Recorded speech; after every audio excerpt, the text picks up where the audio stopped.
I sheltered a poor old man and his dog in a snowstorm. The second they stepped in, the dog growled at my wife's locked desk, scratching like crazy. Hey, stop. I opened the drawer. And what I saw froze my blood. Then my phone lit up. The night it started, the lake effect snow was coming in sideways, thick enough to blur out the porch light and stick to the windows like frosting. I was standing in my kitchen stirring chili. Nothing fancy, just a throw it in the pot and hope kind of dinner and pretending I wasn't counting the minutes. My name's Curtis Turner. I was 36 then, teaching third grade in a public elementary school about 10 minutes outside Messina, New York, right up near the Canadian border. Still lived in the house my parents left me. One floor, no basement, not much insulation, but it was paid off and I could get from couch to coffee pot in about 5 steps. That was good enough for me. My wife, Teresa Turner, wasn't exactly the homebody type. She was 35 at the time and ran logistics ops for her family's regional freight business. She spent more time at off-site conferences than I spent sleeping.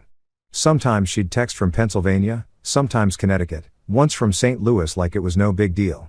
I'd quit asking questions years ago. That night, I had her favorite cheap apple pie from the store on the counter, trying to make it feel like something. She was supposed to be home by 8. She called a little before 9. Roads are trashed, she said. All the hotels are booked. I'll probably stay overnight near Watertown. Her voice was clipped, professional, like I was a client wasting her time. Before I could say anything, she added, "Don't wait up." And hung up. Quick note, before listening, share in the comments which city or country you're watching from and let's continue. I just stood there holding the phone like an idiot. I didn't believe the hotel thing. Teresa always had a plan. Always. If she was stuck, it was because she wanted to be. 20 minutes later, somebody banged on the front door. Not a polite knock. 3 hard thumps. Urgent, like whoever it was didn't want to be out there a second longer. I figured maybe one of the neighbors had spun out or needed help digging a car out. I opened the door and saw a man in his late 60s bundled up like he was headed for the Arctic. Big brown coat, heavy gloves, snow crusted around his hood. Beside him sat a golden retriever, tail thumping slow, snow packed around his legs like he'd been out a while. The dog didn't bark or jump, just looked up at me, calm and tired. The man introduced himself. Name's Harold Perry. Sorry to bother you so late, but I got caught checking on a couple of community folks I help out. Couldn't make it back to town. Phone's about dead. Any chance I could warm up inside for a few minutes? Just the entryway, I swear. He was embarrassed. I could see that. People who ask for help like it costs them blood. That's real. I opened the door wider. Come in. Take your boots off. I've got the stove going. I set him up at the kitchen table with a mug of tea. The dog, he said the name was Jasper, sniffed around, slow, respectful, not a stray, definitely not wild. Perry explained that he worked with a volunteer canine group, not official police stuff, more transport and fostering. Said he'd found Jasper limping by the side of a county road a few days earlier. No tags, no chip, but clearly trained. He's been calm since I picked him up, Perry said. Friendly, bit cautious. But tonight's different. I nodded, half listening, half wondering if Teresa would even bother texting again. Jasper paced the house like he knew it. He didn't jump on furniture, didn't beg, just wandered, tail low. Then he stopped at the door to Teresa's little home office. It used to be my dad's den back when this was his place. Now, it was where Teresa kept her company files, which she never let me near. Jasper stepped forward, nose twitching, then pressed his snout to one of the desk drawers. It was locked, always was. His body went stiff, his ears flattened, and then he growled, low, steady, like he was warning a stranger off. A second later, he started scratching at the wood like his life depended on it. Hey, I said, stepping over. Easy, boy. Perry stood up fast, snapped his fingers, and said, leave it. Calm, practiced. The kind of voice people use when they've worked with dogs that actually listen. Jasper backed off, but he didn't take his eyes off that drawer. I didn't either. Perry stood next to the table, hands still hovering midair like he expected Jasper to make another move. The dog didn't, but his eyes didn't budge either, fixed on that drawer like it had kicked him once and owed him an apology. That one's my wife's, I said, nodding toward it. She keeps business stuff in there. Contracts, logistics forms. Her company's got her on the road more than she's home, so she uses this space to catch up. Perry gave a polite nod. No judgment, no comments. But something in his expression shifted like a switch flipping behind the eyes. He wasn't just some stranded neighbor anymore. He was processing, collecting details like a guy who knew how to read a situation. Outside, the wind hadn't let up. It kept throwing snow against the house in gusts, loud enough to drown out the hum of the fridge. I grabbed a spare blanket from the hall closet and tossed it over the couch. Harry tried to wave me off. "I'll be out of your hair soon," he said. "Just needed a few minutes." His hands were trembling slightly, even with gloves on. I didn't make a big thing of it. Just pointed to the couch. "Storm's not going anywhere tonight. Might as well be warm." He gave in after a moment, sat down stiffly, and pulled the blanket across his lap. Jasper curled up at the foot of the couch, but his eyes kept darting toward the den like he was waiting for something else to happen. I turned off the kitchen light and headed to bed. But I didn't get much sleep. Not because I thought Perry was some kind of criminal. He was calm, careful, almost too polite. But Jasper's reaction wouldn't stop looping in my head. That growl wasn't fear. It wasn't aggression either. It was personal. That dog had smelled something inside that drawer, and it hit a nerve. By morning, the snow had gone from loud to heavy, thick and wet, like it was trying to bury the whole world.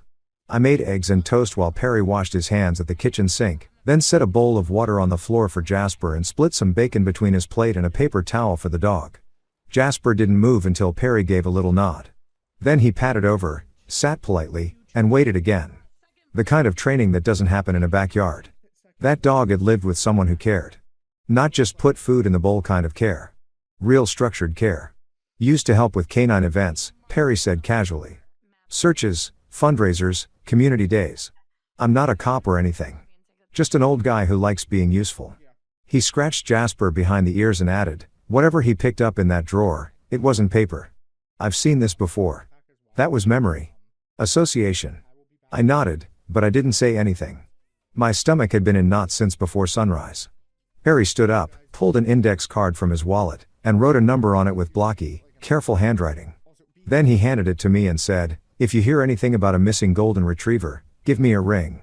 I'll keep asking around." As he zipped up his coat, he gave me a look. Not pity, not warning, just direct. "And if your wife asks about the dog's behavior, tell her I startled him. Leave yourself out of it." He left it hanging there for a beat, then reached for Jasper's leash.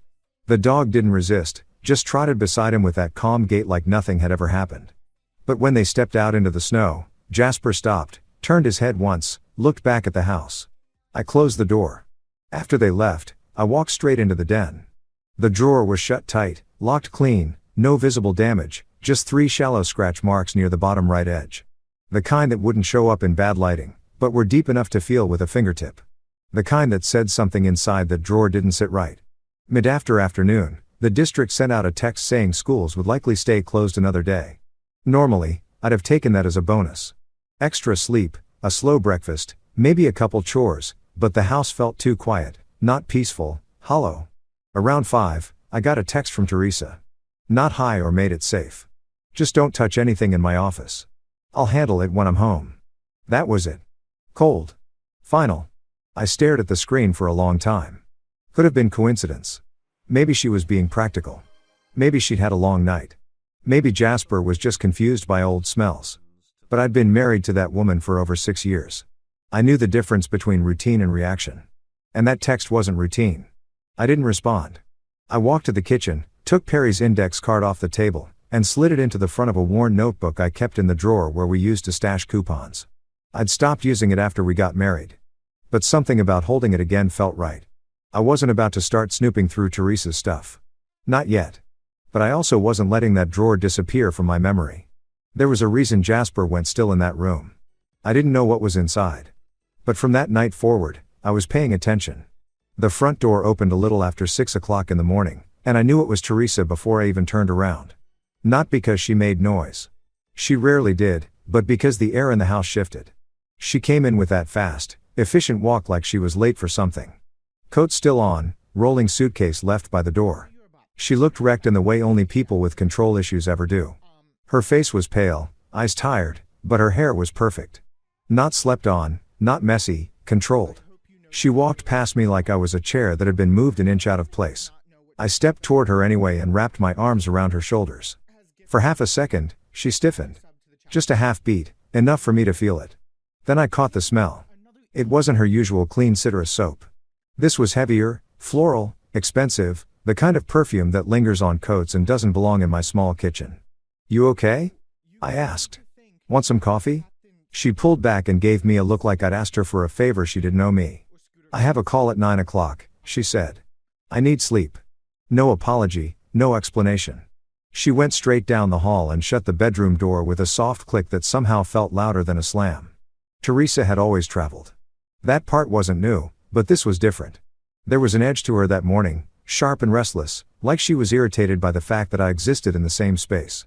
Looking back, that's what people do when they're trying to keep you off balance. They act like you're the problem for noticing.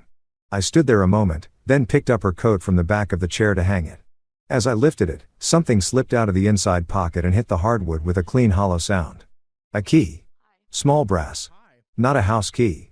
Too short. Too specific. I stared at it in my palm longer than I want to admit. My first instinct was to put it back and pretend I hadn't seen it. That's what a lot of people would have done. That's what Teresa counted on. But Jasper hadn't scratched the drawer for nothing. Teresa hadn't sent that text unless she thought I might find something. And Perry hadn't looked at me the way he did unless he thought I was standing next to a problem I hadn't named yet. I went into the den and shut the door behind me. The desk was exactly how Teresa left it. Neat, organized, locked drawer right where it always was. I slid the key in and turned it. The lock opened smooth. Too smooth. Like it got used a lot.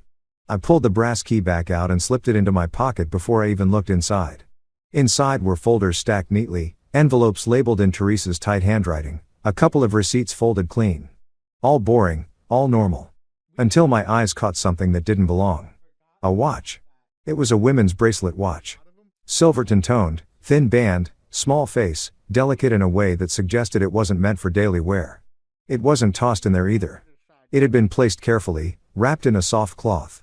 I picked it up and flipped it over. The engraving hit me right in the chest. Kayla Hill, 30th birthday. Clean lettering, professional, a gift, personal, not something you misplace, not something you end up with by accident. My mouth had gone dry when I heard Teresa behind me. She didn't yell. She didn't gasp. She just stood there in the doorway, arms crossed, eyes flat and cold. The look she used at dinner parties when someone said something she deemed beneath her. She stepped forward and took the watch from my hand like I was a kid holding something sharp. "You shouldn't go through my things," she said evenly. "Who's Kayla Hill?" I asked. She didn't hesitate. "Nobody you need to know." "That's engraved," I said. "That's not paperwork." Her jaw tightened just a bit. Then she smiled. Not a warm smile, a controlled one. "You're paranoid," she said. "Living in this house has made you small. You sit here all day with kids and snow days and you invent drama because you're bored." I felt the hit land, but I didn't step back. "Where did you get it?" I asked. She slid the watch back into the drawer and locked it with her own key, a practiced flick of her wrist. Then she looked at me like she was explaining something obvious. "If you ever go through my things again," she said, "I'll make sure people understand you're not stable. I've already had concerns about you for a while." The threat was clean, calm, meant to sound reasonable. She paused, hands still on the drawer, and added almost casually, "If anyone asks, you've never seen that watch." I stared at her, waiting for something. Guilt, anger, anything human. Nothing came. She walked past me and back down the hall, leaving the den door open behind her like she wanted me to sit with it. I didn't follow her. I stayed there, listening to the quiet, the sound of the lock clicking again in my head. I made sure the brass key was still in my pocket and closed the den door myself. By the time I shut the den door, I knew something had changed between Teresa and me for good. But I didn't have time to dwell on it. School reopened 2 days later, and when I walked into the building, it smelled like wet boots and cheap hand soap. The kind of cold weather funk that clings to public school hallways. That's when I met Zach. New kid, 10 years old, skinny, pale, hair a little too short on the sides like someone had buzzed it in a hurry. What stood out though was his expression. Calm, quiet, and dead tired. Not in a sleepy way. This was the kind of tired you see on guys waiting at the DMV with overdue child support and no backup plan. He didn't smile when I introduced him to the class. He nodded like he'd already been through it a dozen times and didn't expect it to go well. And he was right. My class had a few kids who liked to push buttons just to see what happened. They noticed Zach's silence immediately like it was an invitation. It started small, whispering when he got answers right, snickering when he hesitated, bumping into his desk like it was an accident. Zach didn't blow up. He didn't cry. He just started muttering little one-liners under his breath, dry as toast, like he was narrating the whole disaster for an imaginary audience. When one kid accidentally knocked his math book off the table, Zach said, "Wow, physics is wild today." When another moved his backpack 3 seats over and pretended it wasn't a big deal, Zach just blinked and said, "Guess it walked off." Happens. It was funny. Not in a ha-ha way, in the way where you laugh because you don't want to punch something. I shut it down the same way I always do. No big speeches, no fake bonding moments, just clear rules and follow through. The second time someone touched his stuff, they lost recess. A third incident, parent call. Fast, boring justice. That's how kids learn. Still, Zach wasn't just dealing with schoolyard nonsense. You could see it in his shoulders, tense, hunched like he was bracing for something heavier than name calling. During recess duty that Friday, he hovered near the jungle gym for a bit, then slowly drifted toward me like he wasn't sure if he was allowed. "Can I ask something kind of weird?" he said, hands jammed into his coat pockets. "Sure," I said. "Do teachers ever get tired of fixing other people's problems?" I looked at him. "All the time." Zach nodded like that was the answer he was hoping for. "Cool. So, you're qualified." It made me laugh a little. Not much, just enough to feel like we understood each other. Over the next week, we had a few more of those quiet conversations by the doorway before class, walking to lunch, waiting for the buses. Nothing dramatic, just Zach dropping little pieces of himself when he thought I wouldn't make a big deal out of them. That's how I found out his mom was Kayla Hill, 39 years old, in a coma after what he called some break-in or whatever. He said it flat, like a weather report. But his hands shook when he zipped his coat one day. I didn't push, just listened. He told me they used to live across the county line, that his mom ran her own business out of their garage and used to make the best waffles on Sunday mornings. He didn't mention a dad, but he did say he had a dog. A golden retriever named Jasper. Zach said he went missing the same night. He's trained. He doesn't just wander off. Someone took him or scared him off, I don't know. I stood there, hearing my own heartbeat in my ears. "What color was he?" I asked, trying to keep my voice steady. "Standard golden color. Older. Had a scar by his right ear, kind of hidden under the fur. He tilts his head when you say, 'Buddy,' like this." Zach tilted his own head and gave a faint smile. He looked up at me and added, "One of the things they took was my mom's bracelet watch, the fancy one with her name on it. Her sister gave it to her on her birthday." I stared at him, still in teacher mode, calm face, even tone. But inside, my stomach sank. I already knew the engraving. That afternoon, Principal Dana Vaughn called me into her office and closed the door behind us. She offered me tea, which I declined. That's how I knew something was off. She sat down slowly and said, "This is just a heads up. The district got a call. Someone asked if you've been okay lately." They didn't give a name. Just said they were worried about stress, finances, and erratic behavior. I didn't say anything. "I don't believe any of it," she said. "But I'm supposed to pass it along. Think of this as an early warning, not a warning shot." I nodded once. "Thanks for the heads up." I went straight home after work and called Mr. Perry. "Hey," I said. "That retriever you were fostering, did he have a scar by one ear and a habit of tilting his head when someone says, 'Buddy'?" There was silence on the other end of the line. Not confusion, recognition. "Yeah," Perry said. "That sounds like Jasper." I didn't wait. That same night, I called Perry and told him what I knew about the watch, about the kid, about the name engraved where it shouldn't be. I kept my voice calm, but Perry heard it in my tone. He agreed right away to bring Jasper by the school parking lot after dismissal. He was worried it might stir something up, but I told him we'd keep it quiet. Zach deserved one good thing. That next afternoon, I stood just outside the front entrance as the buses loaded up and kids scattered like marbles across the icy pavement. Zach walked out with his hood up and his backpack slung low, dragging like the weight was more emotional than physical. Then Jasper spotted him. The dog froze for half a second, ears perked, tail up, and then he was off. Pure motion. His tail whipped back and forth like a flag in a windstorm, and his whole body started that side-to-side wiggle dogs do when they've completely lost their minds with joy. Zach didn't even flinch. He dropped his backpack in the slush like it didn't matter anymore and fell to his knees.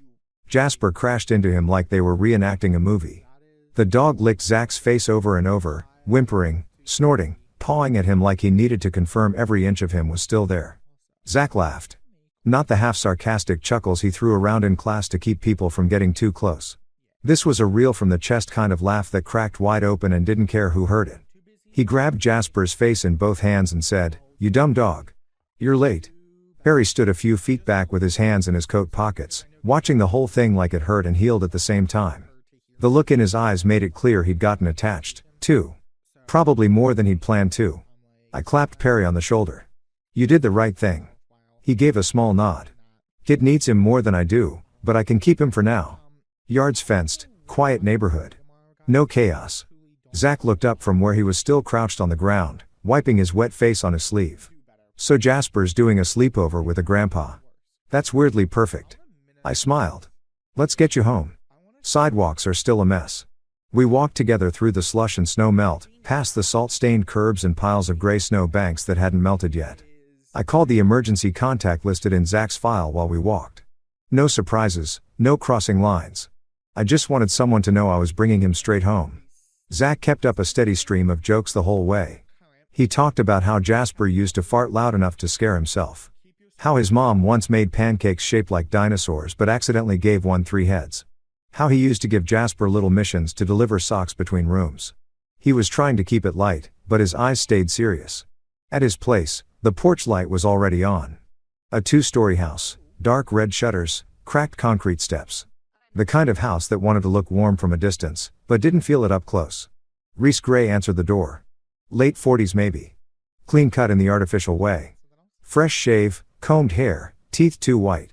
He had the kind of face that looked like it came from a photo on a real estate sign, like he'd practiced his smile in a mirror and stuck with the version that sold the most.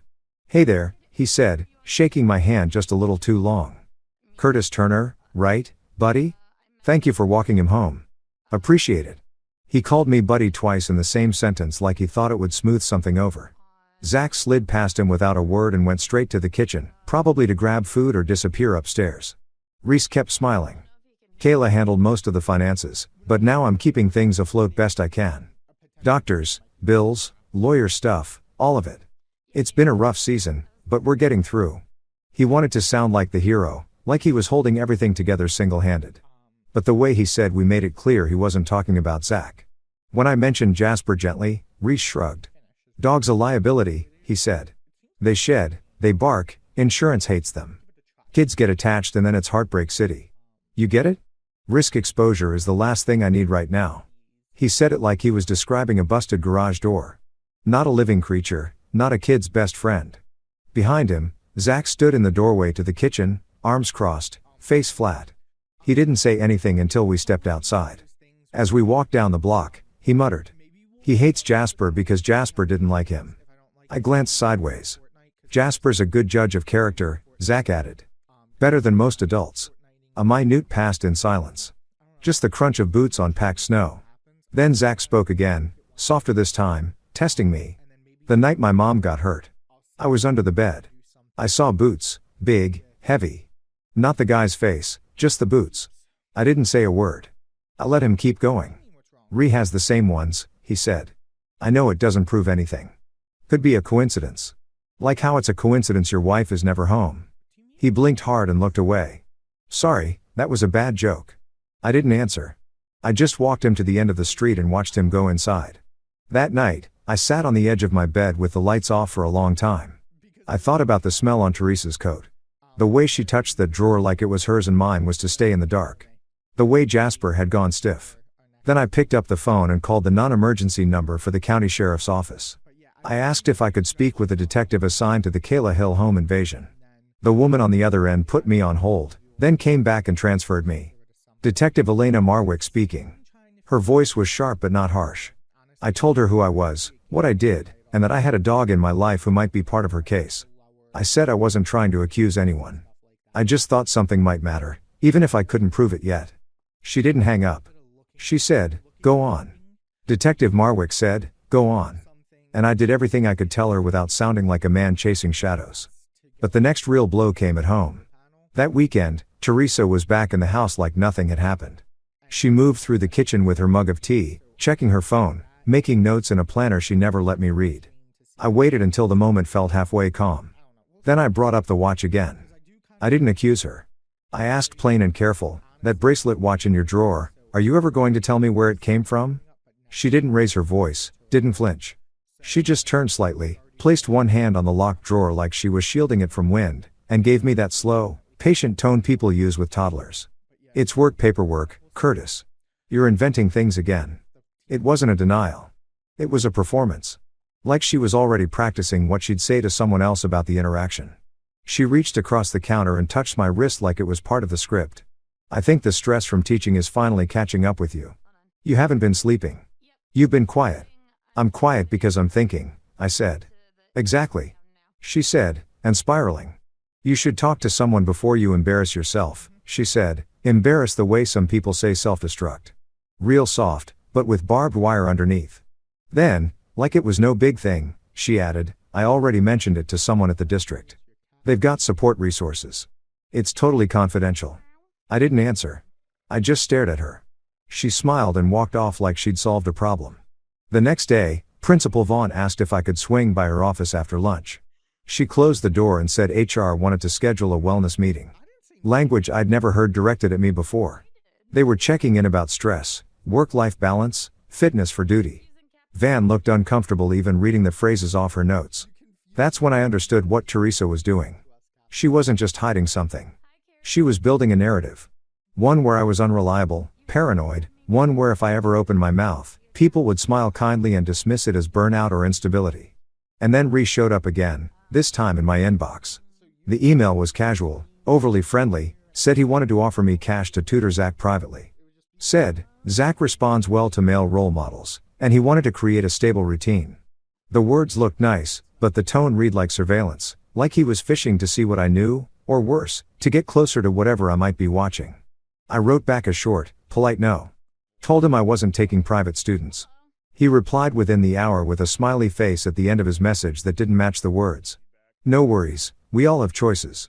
That line stuck in my head longer than it should have. I forwarded the exchange to Principal Vaughn and copied Detective Marwick just so there'd be a record, just in case. I didn't tell Teresa. I didn't say a word. I just started keeping a notebook in my glove compartment. Nothing dramatic, just dates. Notes. Teresa's travel schedules. When she came home angry, when she left and didn't say where she was going, when I got calls from HR, when Ree reached out again, I felt stupid doing it at first, like one of those guys who starts writing everything down like it's evidence. But I also felt a little less alone. The only adult I actually trusted enough to talk to was Perry. I told him the basics. No names, no drama, just that I felt like I was being turned into someone I wasn't. He sat across from me in his kitchen pouring coffee for both of us and said, You ever notice how manipulators never try to disprove the truth? They just go after whoever's saying it. Then he leaned forward and said, She's not fighting what you know. She's fighting you, trying to make you the unreliable narrator. He was right. I didn't want him to be, but he was. One afternoon at school, I stopped by the front office to drop off a discipline slip, and I heard the secretary mention something about Hawthorne Freight. I froze in place. She was on the phone with a vendor, confirming which companies had submitted bids for the upcoming student meals and supply transport contract. Hawthorne Freight was Teresa's family company. She never once mentioned their name being in the mix for school contracts. If anyone ever wanted to paint me as involved, say I'd slipped a number, steered a process, I'd be finished. It wouldn't take a court ruling, just a whisper. That's all it takes in small towns. That night, I sat in my truck longer than usual before going inside. I couldn't unsee the pattern anymore. Teresa wasn't hiding some affair. This wasn't about cheating. It was bigger. She was tying herself to Teresa's money play through the school, and if things got ugly, she'd paint me as unstable and conveniently involved. A week later, Perry invited me over again. Said Jasper had been acting strange, and he thought I'd want to see. I walked into Perry's living room, and Jasper came bounding over, tail wagging, big wet head pressed into my jacket. Normal. Sweet. Then Perry reached over to a side chair and picked up a scarf. It was Teresa's gray with those little stitched diamonds on the ends. She'd left it in my car about 2 months back. I hadn't touched it since. Perry set the scarf on the chair and Jasper stopped wagging. His whole body changed. Not angry, not scared, just locked up. Eyes hard, shoulders tense, tail still. He stared at the scarf like it was a threat. He didn't bark. He didn't growl. He just backed away slowly, eyes fixed on that thing like it was going to move on its own. Perry knelt down beside him and didn't say a word for a few seconds. Then he said soft and steady, That dog is telling you her scent is tied to something bad. I swallowed hard. I know, I said. I've been trying not to believe it, but I do. The words were barely out of my mouth at Perry's place when I felt the shift in my own chest. Once you say it out loud, There's no pretending anymore. I drove home that night with the window cracked, even though it was freezing, just to keep myself alert. The next day at school, I passed around a big construction paper card the kids had made for Kayla. Stick figures, glitter glue, well wishes, and third grade handwriting. Zach added a little drawing of a dog that looked suspiciously like Jasper, except with a cape. I brought it to the hospital that afternoon after work and asked the front desk to pass it along. Didn't expect anything. I just didn't want Zach thinking the world had already moved on without her. On my way out, a nurse caught me near the vending machines. Mid-40s, brown ponytail, sensible shoes, sharp eyes. She looked me up and down before asking, "Are you Mr. Turner, the teacher?" I said, "Yes." She stepped a little closer, lowering her voice. "I'm Shannon Reed. Kayla's sister mentioned you've been steady for Zach, that you've been helping." Then she glanced over her shoulder and said, "Be careful." She didn't hand me rumors. She handed me facts. Before the attack, Shannon said Kayla had been asking to speak with a social worker and a lawyer. She didn't say much, but she was worried. Said her partner, Ree, was pressuring her to sign things. Medical power of attorney. Some kind of trust paperwork. I didn't interrupt, just listened. Every word felt like another puzzle piece falling into place. She also mentioned something about changing beneficiaries. She didn't say what exactly, but it was tied to her business somehow. She was scared. That's not gossip. That's from my own chart notes. "Thank you," I said. "Really?" As I walked out to the parking garage, I took the back stairwell like I always did. Less crowded, easier to think. At the second floor landing, I caught movement out of the corner of my eye. A woman in a charcoal gray coat stepped out of the stairwell on the opposite side. She moved fast, purposeful. That squared shoulder walk I knew better than I wanted to. For a split second, I thought, that's Teresa. Same height, same gait, same tilt of the head when checking her phone. I didn't chase her. Didn't yell her name, just kept walking, slower now, watching as she got into a dark SUV and pulled away like she had someplace more important to be. 2 days later, I mentioned it to Detective Marwick on the phone. She checked the visitor log and a hallway camera. Next call I got, she confirmed it. Teresa had been there that same afternoon. No known connection to Kayla. No stated purpose, just present. So, no, I wasn't losing it. My gut wasn't spinning stories. I had receipts now. Zach gave me another one, and he didn't even mean to. We were walking back from lunch one day, him rattling off nonsense about how Jasper once swallowed a sock hole and acted like nothing had happened. Then out of nowhere, he said, "Ree has these boots, big chunky ones with the little red logo on the tongue. He bought a matching pair for the guy who helps him." I slowed down. "The guy who helps him?" Zach shrugged. "Yeah, he called him his problem solver.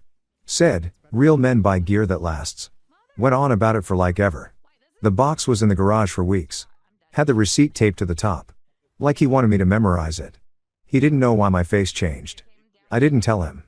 But I knew those were the boots he'd seen from under the bed. He hadn't said it directly, but the pattern was right there. Reese matching boots. The night of the attack. Teresa showing up at the hospital like a ghost. I told Perry everything, every single piece. He didn't flinch. He just said, "You need to stop playing defense." So, I made a move. Bought a dash cam at the Walmart across the highway. Cheap model, nothing fancy.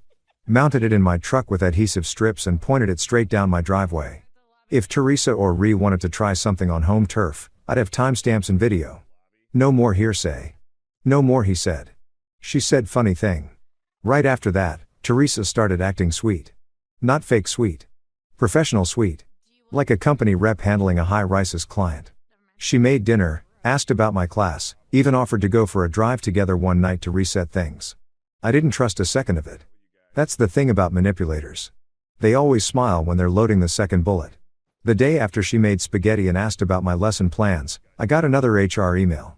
Mandatory evaluation, concerns raised, formal tone, time-stamped exactly 24 hours after Teresa had cooked dinner for the first time in 3 months. I sat in the staff bathroom for 10 minutes after reading it, just staring at the floor tiles.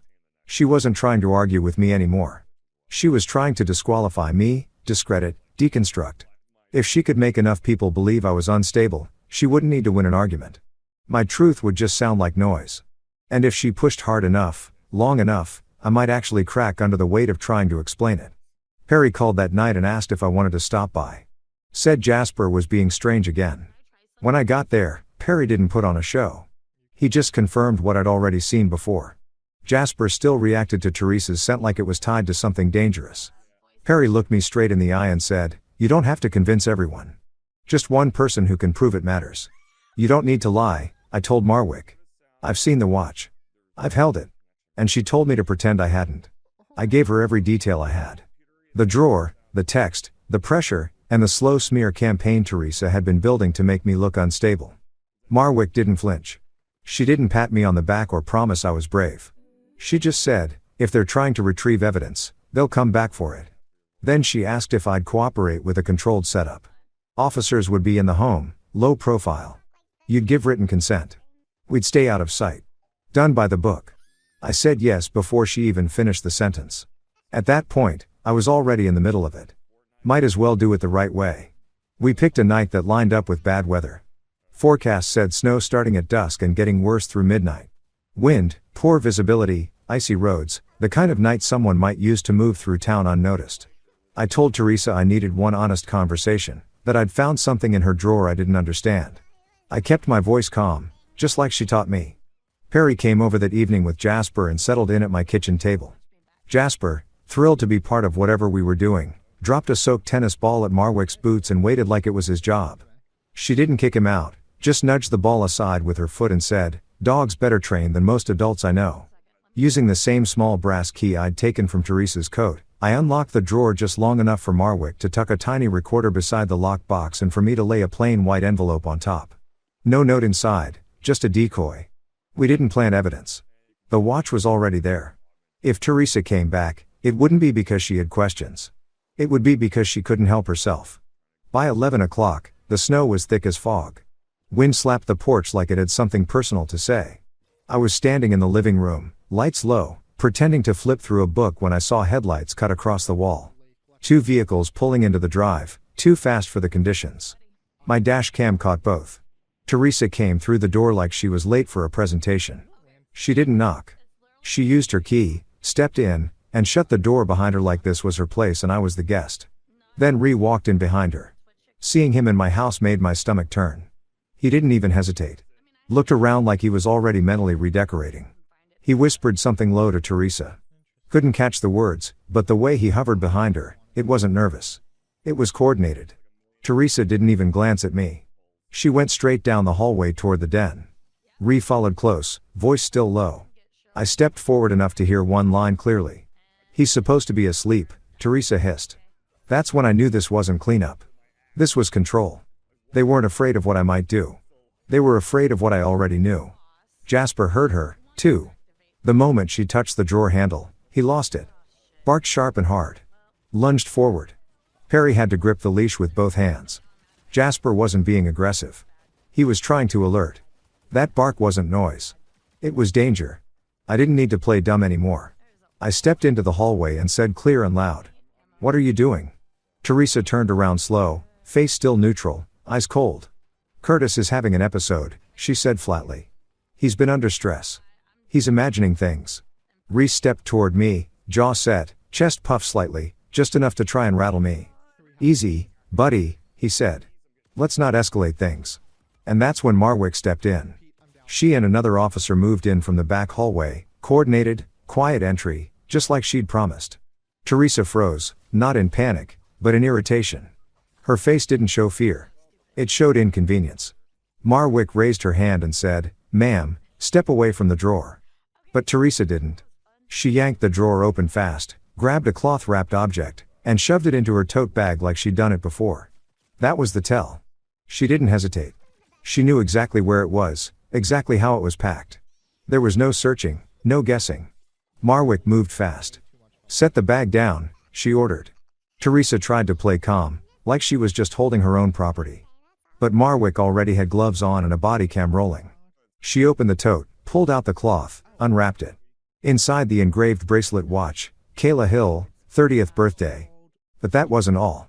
Tucked beside it was a cheap flip phone. One of those throwaway burner models you buy with cash at a gas station. Marwick turned it on, scrolled quickly, then held it out for the other officer to witness. Message threads, names, dates, location pings, references to cash transfers, and a final note that said, "Get the dog out first." Makes her look weak. No witnesses. Perry hadn't moved. Jasper had gone quiet again, eyes locked on Teresa, tail low. He didn't need to bark now. The house was speaking for itself. Marwick photographed everything on her body cam. Logged it out loud for the recording. Time, date, contents.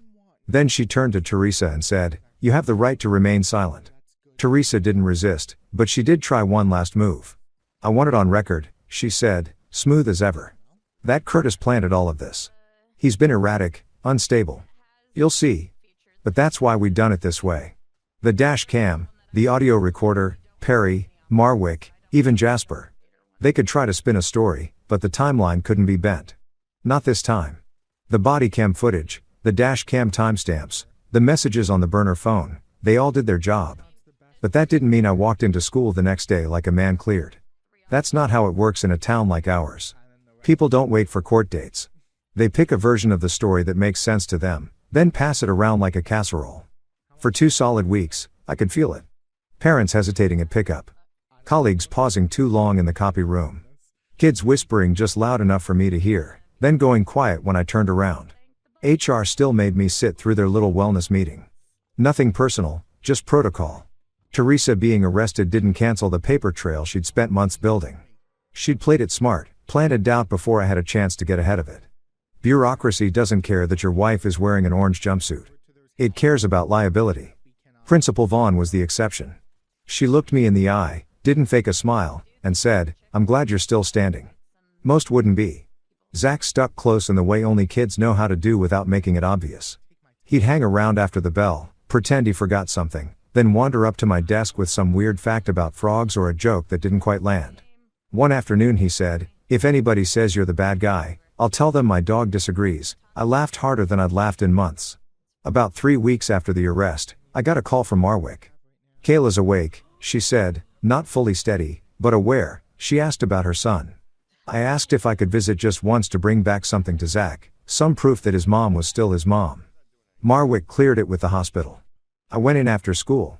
No badge, no formality, just a plain visitor's sticker on my chest and a get well drawing Zach had made that morning with a superhero mom and a dog flying next to her.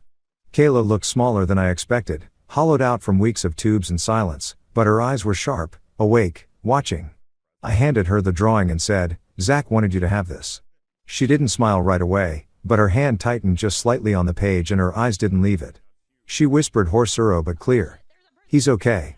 "Yeah," I said. "He's got good people watching out for him."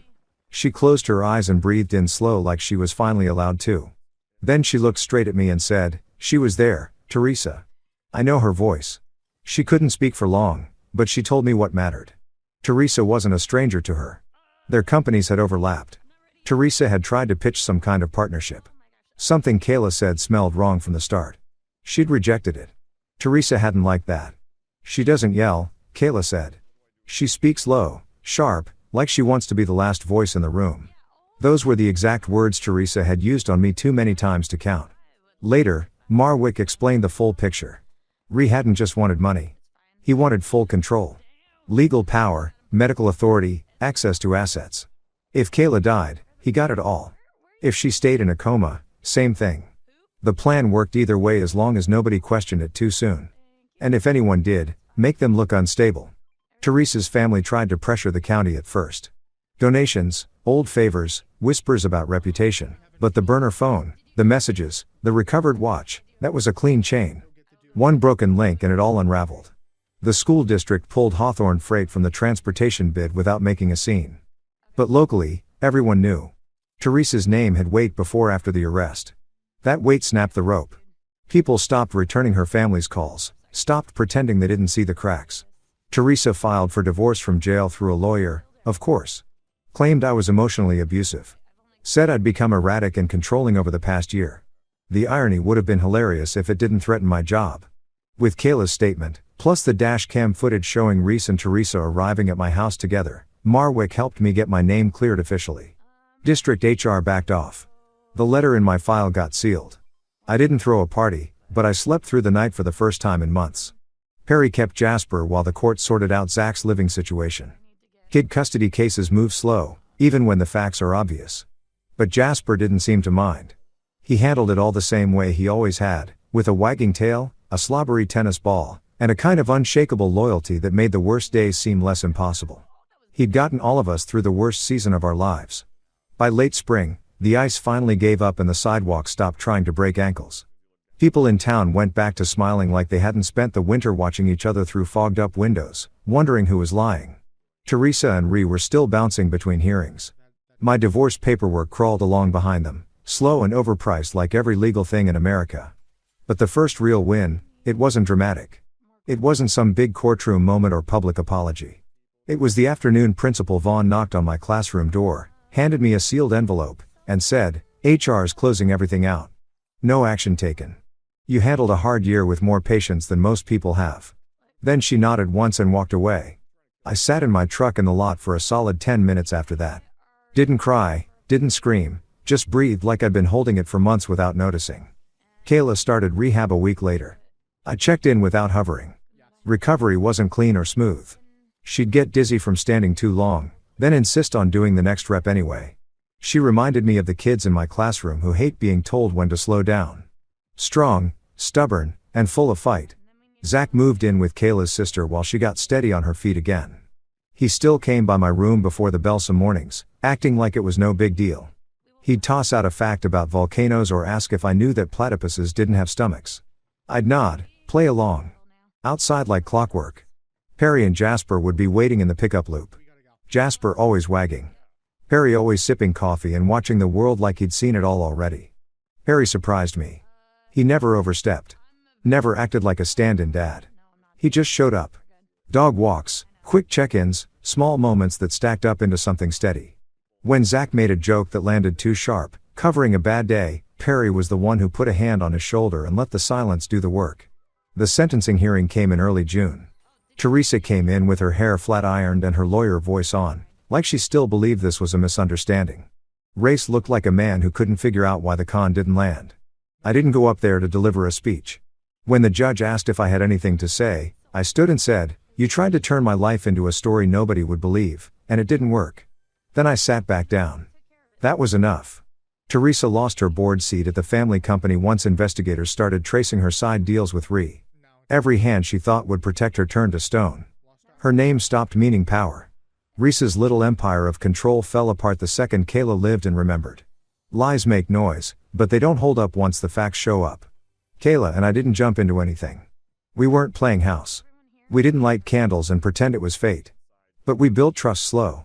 Me helping with Zach's homework, her letting me drive her to therapy appointments when her balance was off. We had dinners where nobody raised their voice. That was enough for now. I kept the house, not because it was a win, but because it was mine. The one place Teresa couldn't spin into a false version of me. I repainted the den, changed the drawer lock. It wasn't revenge, it was air. By the start of the next school year, Zach smiled more. Jasper kept being a goofball who acted like every stick in the yard was a trophy. And me, I got back to being what I've always been, a stubborn man who doesn't quit.